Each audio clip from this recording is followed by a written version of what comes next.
Барлықтарыңызға қайырлы күн достар, менің YouTube арнама қош келдіңіздер. Бүгін кешкі асқа менің рецептімен голубцы капустамен жасап көріңіздер. Өте дәмді болып шығады, сізге ұнары сөзсіз. Ең алдымен салмасын дайындаймыз. Ол үшін күрішімізді жақсылап жуып, жылы суға жібітіп қоямыз. Немесе осылай газға қойып, аздап қайнатып жесеңіздер болады. Толықтай пісірмейміз, жартылай пісіріп аламыз. Одан кейін суын жақсылап осылай сүзгішпен, яғни суын сүзіп аламыз суынан. Төменге описанияға қанша мөлшерде керектігін барлығын жазып қалдырамын.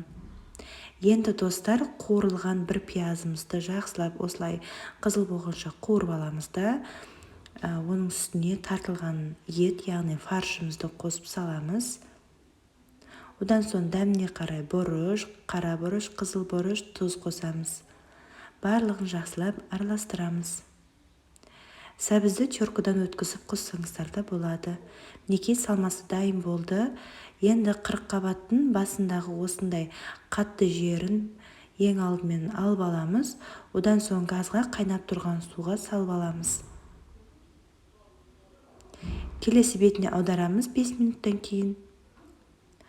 Қырыққабаттарымыз жұмсарғанша осылай суда ұстаймыз. Одан кейін жұмсарғаннан кейін өзінің қабаттары осылай оңай алынатын болады.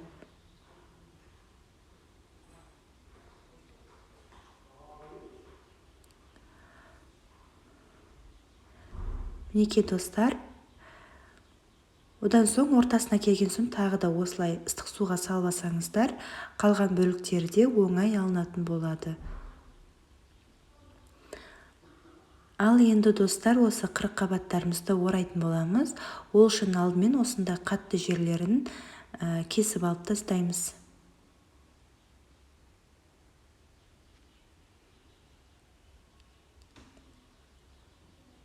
Кесіп алып тастағаннан кейін ортасына фаршымызды салып, орап шығамыз.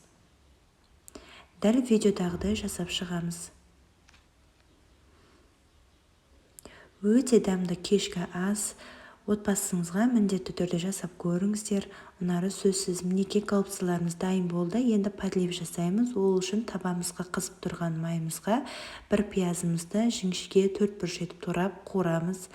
Одан соң бір сәбізімізді үккіштен өткізіп тағы да қуырамыз. Мінекей жақсылап қуырып болғаннан кейін електен өткізілген ұнымызды қосамыз. Қуырамыз. Одан соң томат пастасын, мінекей менде қолдан жасалған томат пастасы, қосып араластырамыз. Енді осының үстіне бетін сәл жауып тұратындай етіп су құямыз.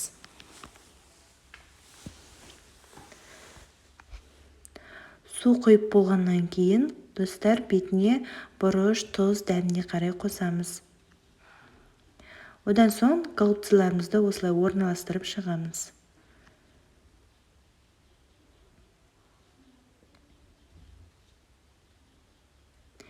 Мінекей достар, енді